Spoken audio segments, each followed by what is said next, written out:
네, 강프로입니다. 자, 한미 반도체 보겠습니다. 오늘 1.4% 떨어지고 있죠. 자, 그리고 오늘 반도체 종목군들이 뭐 삼성전자는 소폭 반등을 하고 있고 하이닉스 같은 경우에는 뭐 보합권에서 등락을 보이고 있는데 미증시에서 상당히 안 좋았거든요. 근데 한국 시장으로의 영향력이 그렇게 크지 않죠. 자, 제가 한미 반도체에 대해서 이야기를 드릴 때 계속해서 말씀드렸었던 게 구분을 해야 될 때가 됐다. 그리고 이 구분하는 과정에서 미증시하고의 차이를 보일 수 있는 종목군들이 있다. 그걸 굳이 제가 이야기를 하자면요. 자, 첫 번째는 비메모리 후공정. 그쵸? 후공정이라는 건, 그쵸? 비메모리에서 후공정이라는 건 테스트 소켓을 이야기를 합니다. 종목군을 따지면 리노공업이 있고요. 그리고 메모리, 그쵸? HBM의 후공정. 그쵸? 여기가 한미반도체입니다. 자, 이쪽은 제가 계속해서 말씀을 드렸었던 내용인데, 차이가 있어요. 그 차이가 어떻게 발생하냐면, 지금 엔비디아에서는요, 경쟁업체가 생기고 있습니다. 근데 아이러니하게도 엔비디아의 경쟁업체가 고객사입니다. 고객사.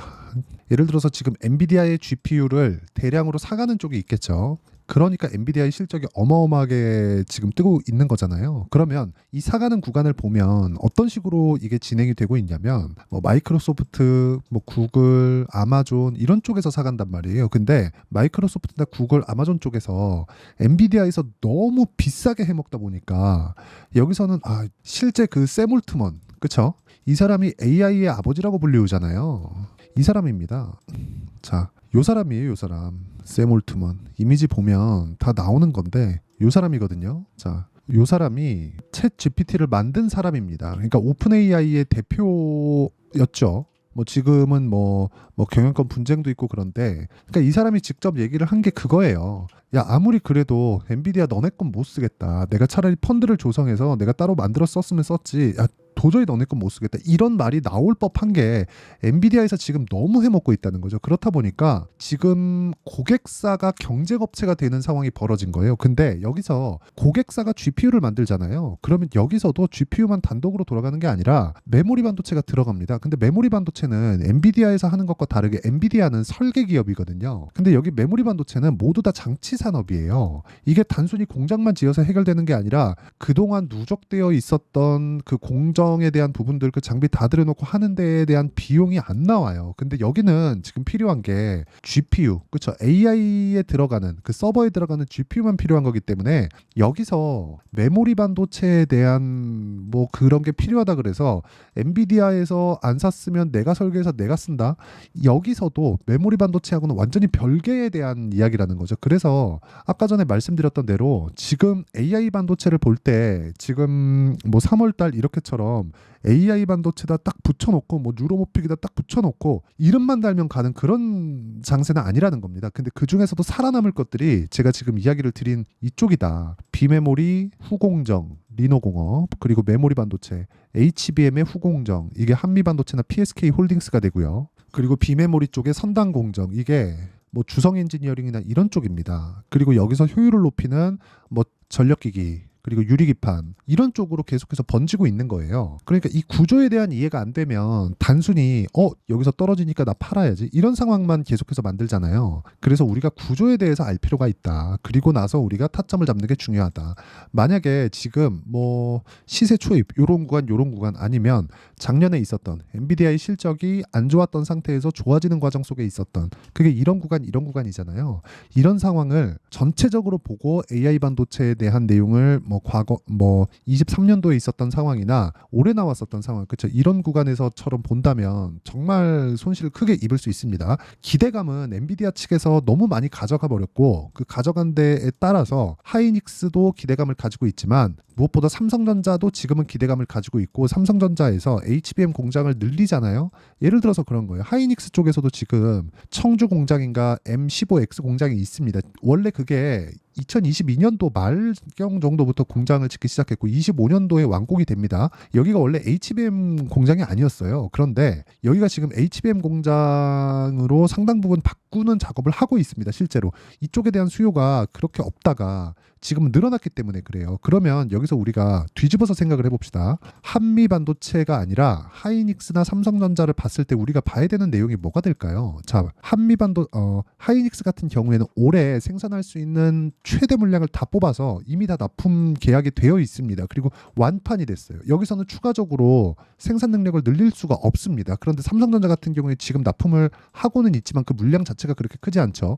그리고 생산 능력을 보더라도요. 삼성전자가 하이닉스에 대한 생산 능력보다 훨씬 더 큽니다. 거의 한 3배 정도 차이가 나요. 마이크론하고는 거의 한 6배에서 7배 정도 차이가 나고 그렇다 보니까 삼성전자 쪽에서 지금 퀄테스트에 통과를 했고 올해는 없습니다. 근데 내년 25년도가 되면 HBM에 대한 부분이 납품이 되죠. 이런 부분이 상승에 대한 여력 기준에서 봤을 때는 삼성전자의 그쪽의 상승 여력이 훨씬 더 클 수밖에 없다. 그리고 삼성전자에서도 늘려가고 하이닉스에서도 늘려가는 부분이 있기 때문에 지금까지 보면 한미반도체 장비가 들어가겠죠. HBM 공장에는. 그러면 한미반도체 그 TC 본딩 장비가 들어갈 때 하이닉스 쪽에도 들어간 것에 대한 기대감을 한미반도체가 가지고 있었다면 이제는 삼성전자 공장으로 들어가는 기대감을 가지고 있고 텍사스 공장 그리고 지금 거의 완공 단계에 있는 평택 공장 그렇죠? 이쪽에 들어가는 그 내용을 본다면 HBM 장비에 대한 수요는 계속될 수밖에 없다. 그렇죠? 그리고 지금 보셨겠지만 ASML 있죠. ASML 여기가 노광 장비를 만들어서 지금 TSMC, 삼성 파운드리 그리고 인텔까지 다 들어가잖아요. 근데 여기도 슈퍼 을이라고는 하지만 이 장비를 들어가는 과정에서 데이터를 받아야 다음 버전 장비가 또 나옵니다. 그래서 이런 부분을 감안한다면 한미반도체와 하이닉스 그리고 삼성전자의 파트너십은 계속될 수밖에 없다. 그리고 단기간에 많이 올랐기 때문에 조정을 받고 있는 그런 상황이 되는 거고 이 조정받는 구간에서 우리는 타점을 잡아야 된다. 이게 핵심이에요. 그래서 지금 FOMC도 끝났고 금리에 대한 부분도 뭐 인하를 안 해서 뭐 앞으로도 인하할 수 있는 계획이 없어서 이런 것에 대한 기대감까지 다 녹아 있는 게 지금 시장이기 때문에 지금 구간에서 우리가 타점을 잡는 거 말고는 중요한 내용은 없다. 그렇죠. 그리고 딱 그 아까 전에 제가 말씀드렸죠. 비메모리 선단 공정 그리고 메모리 후 공정 그리고 비메모리 후 공정 그렇죠. 리노공업 주성 엔지니어링 뭐 이런 쪽의 종목들인데 여기를 포함해서 더 나아가서 우리가 봐야 될 게 뭐라 그랬죠? 파생되어 있는 종목들, 효율을 높일 수 있는 뭐 그런 내용들, 유리기판이나 그런 쪽들, 이런 쪽은 아직까지도 모멘텀이 남아있다. 아직까지 시세가 다 나온 게 아닙니다. 예를 들어서 뭐 이오테크닉스, 뭐 JNTC 그리고 거기서 조금 더 나아간 뭐 풍산이나 이런 쪽까지 보더라도 지금 아주 상당히 괜찮은 구간에 있는 종목군들이 있습니다. 그 중에 하나가 한미반도체라고 보시면 되고 한미반도체가 자 그러면 그 내용에 맞춰서 우리가 매매를 했을 때 어느 정도의 매매가 가능한지 그 내용부터 확인해 보면 내용을 너무 어렵게 보지 않으셨으면 좋겠고요. 무조건 우리가 싸게 살라는 노력 자체를 하지 않았을 때 꾸준하게 수익을 볼 수 있는 그런 상황을 만들 수 있고요. 그런 결과 HLB 같은 경우에 올라가는 구간에서 매수하고 계속해서 수익을 볼 수 있는 그런 상황을 만들어낸다. 그렇죠? 이런 것들이 일회성으로 끝나는 게 아니라 유지 가능할 수 있는 상황을 만들려면 우리는 확인하고 매매를 하는 수밖에 없습니다. 나 단타 되게 잘해. 그런 사람들 보잖아요. 모두 다 확인하고 매매를 합니다. 하지만 수익의 폭은 다르죠. 단타는 이 재능의 영역입니다. 그래서 이거는 한 번, 두 번 딱 해보잖아요. 그럼 내가 할 수 있는지 없는지 딱 알아요. 아무리 누가 옆에서 알려준다 그래도 그게 될 수 있는 게 아닙니다. 예를 들어서 그런 거예요. 뭐 지금 보면 뭐 풍산이나 그런 종목들 보잖아요. 올라가는 구간에서 계속해서 시세가 나오잖아요. 그렇죠?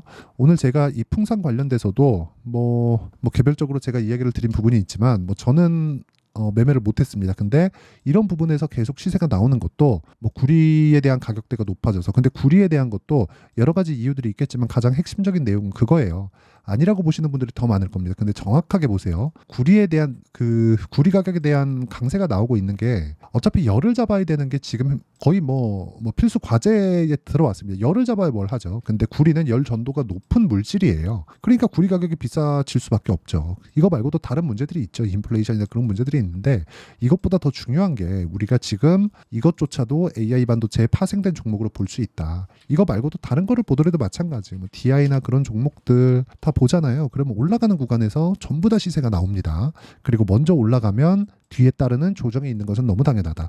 그리고 한미반도체도 거기서 벗어나지 않는다. 그렇죠? 자, 그래서 이런 내용들을 제가 여기 소통방에서 모두 공유하고 있고요. 뭐 4월 30일 날 젠백스 링크 그리고 캠트로닉스 이런 종목군들 전부 다 제가 그렇죠. 장 시작 전에 공유를 해드리고 있고요. 캠트로닉스 같은 경우에 오늘 시장이 별로 안 좋았는데도 불구하고 자 그렇죠. 오늘도 한 6% 정도의 시세 구간에 있고 제가 계속해서 신고가 구간에 매매를 이어가고 있다. 그래서 매매하는 과정에서 내가 종목을 어떻게 잡아야 될지, 가격을 어떻게 잡아야 될지 잘 모르겠다 하시는 분들은 소통방에 들어오시면 되고요. 소통방은 구독과 좋아요 눌러주시고요.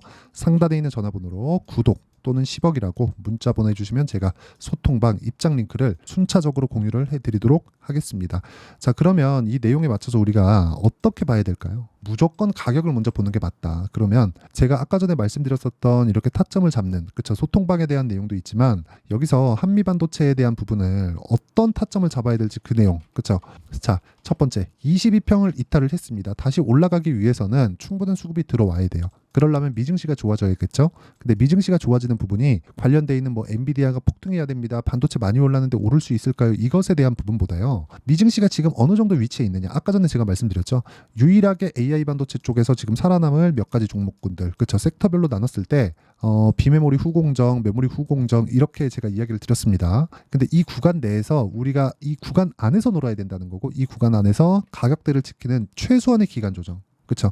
이 최소한의 기간 조정을 버틴 이후의 상황이기 때문에 이 실시간 타점이 필요하다는 거고, 이 실시간 타점에 대한 부분을 여기 제가 소통방에서 다 공개를 하고 있고요. 여기는 아까 전에 말씀드렸던 대로 상단에 있는 전화번호로 구독이나 10억이라고 문자 보내주시면 되고요. 이렇게 가격을 잡는 원리에 대해서는 자, 여기 한미반도체의 가격과 단기 보유 전략, 그리고 한미반도체의 실시간 타점을 제가 문자로 공유를 해드리도록 할 테니까 구독과 좋아요 눌러주시고요. 상단에 있는 전화번호로 한미, 자, 한미라고 문자 보내주시는 분들의 한해서만 제가 한미반도체의 실시간 타점 그리고 가격과 단기 보유 전략을 문자로 공유를 해드리도록 하겠습니다. 자, 내용 정리하면 그래요. 한미반도체가 지금 조정을 받고 있는 것은 맞다. 그리고 미증시에서 반도체가 어느 정도 조금 위험해 보이고 있는 좀 그런 상황이 나오고 있는 것은 맞습니다. 그리고 5월 20일이 지나서 나오는 엔비디아의 실적이나 이런 부분에 대한 내리면 자꾸 그런 조금 걱정스러운 문제들이 생기잖아요. 그래서 그런 부분들을 감안하면 우리가 봐야 되는 내용은 한 가지밖에 없어요. 철저하게 가격 위주로 하고, 그 가격 위주로 하되 우리가 강세 종목군을 하자. 근데 그 강세 종목군들에서도 강세 종목군 내에서 분류하는 겁니다. 모멘텀을 먼저 보고 하는 게 아니라, 그래서 강세 종목군에 있는 한미 반도체를 기준해서 반도체 종목군을 봤을 때 유일하게 강하게 남을 수 있는 몇 가지 종목군들. 하지만 이것조차도 가격이 먼저 반영하기 때문에 우리가 전체적인 내용에 대한 이해를 먼저 하자. 이게 핵심 내용이에요. 그렇죠? 자, 그래서 어떤 식으로 이 종목 분류를 했을 때, 그렇죠? 이 분류를 어떻게 할지, 그리고 타점을 어떻게 잡을지, 그리고 가격에 대한 이해가 되었을 때 어느 정도 성과가 나올 수 있는지, 그 내용에 대한 부분을 제가 다 이해를 시켜드리도록 할 테니까 영상 끝까지 시청하시고요. 모든 분들이 성공 투자하셨으면 참 좋겠습니다. 자, 24년도가 돼도 여전히 시장은 녹록지 못합니다. 이런 상황이 벌어지는 건 어쩔 수 없습니다. 이런 상황에서도 수익이 나는 종목들의 구조는 변하지 않습니다. 즉, 대시세 종목에 대한 구조는 변하지 않는다는 거고, 실제 제가 소통방에서 지속적으로 이야기를 드리고 있는 내용도 대시세 종목이나 시장 주도주를 공략하는 건 철저하게 가격 분석을 하라고 이야기를 드리고, 가격 분석 이후에는 이슈에 대한 파악, 그리고 이슈를 파악하고 나서는 다시 내가 얼마에 매수할지 그 타점에 대한 부분을 지속적으로 언급을 하고 있습니다. 자, 근데 생각해 보세요. 1월 달에 시장이 굉장히 어려웠습니다. 어려운 상황에서의 어떤 종목들이 강했냐 보면 반도체와 그리고 바이오입니다. 자, 실제 여기 보면요.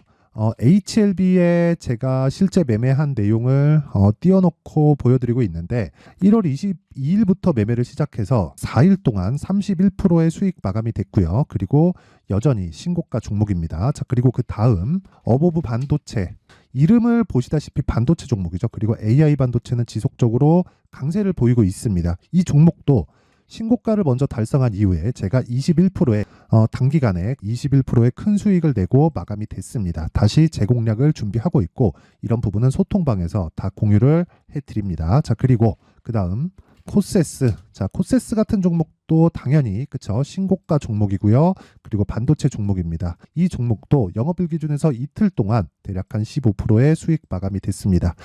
내용을 한번 보시면 어떻습니까? HLB를 포함해서 뭐 30%, 20%, 뭐 15% 이런 식의 수익이 지속적으로 발생하고 있는데, 이 세 종목 모두 다 신고가 종목이고 1월 달에 시장이 약세를 보이고 있는 구간에서도 강했었던 그런 종목입니다. 특징점이 하나 있는데 그 이슈에 앞서서 가격이 먼저 반영했다는 거죠. 자, 근데 그게 기업 밸류업 프로그램이라고 하죠. 그 종목들도 마찬가지입니다. 오늘은 그 부분에 대해서 이야기를 드릴 텐데, 그렇게 제가 가격을 먼저 보고 이슈에 대해서 파악하는 이유는 결과적으로는 큰 시세를 먹기 위한 사전 준비 작업입니다. 실제로 큰 시세를 먹기 위해서 사전 준비 작업을 했을 때 여기 레인보우 로보틱스 127% 그리고 ISC 98% 그리고 한미반도체 97%의 큰 수익을 내는 상황을 만들 수 있습니다. 어떤 식으로 소통방에서 진행됐는지, 그쵸? 그 상황을 제가 이야기를 드린 건데, 이런 상황도요, 당연히 신고가를 공략했을 때 가능한 겁니다. 자, 그러면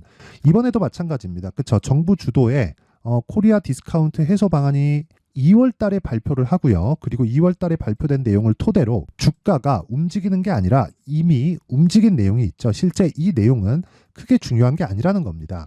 실제 움직인 내용을 보면, 자, 기아차입니다. 실제로 12월 달에 신고가를 만들어 놓고 정부에서 입김을 불어 넣으니까 순식간에 기아차를 포함해서 현대차 같은 거대 기업들의 주가가 2주도 채 되지 않아서 40% 정도의 큰 시세를 냅니다. 자, 그러면 우리는 어떤 종목을 봐야 될까요? 이슈를 파악해야 되는 것도 맞지만 철저하게 가격에 맞춰서 매매를 해야 되는 게 당연히 중요합니다. 정부가 주도하는 정책 방향이 있겠죠. 그 방향에 맞춰서 우리가 종목을 찾을 필요가 있다.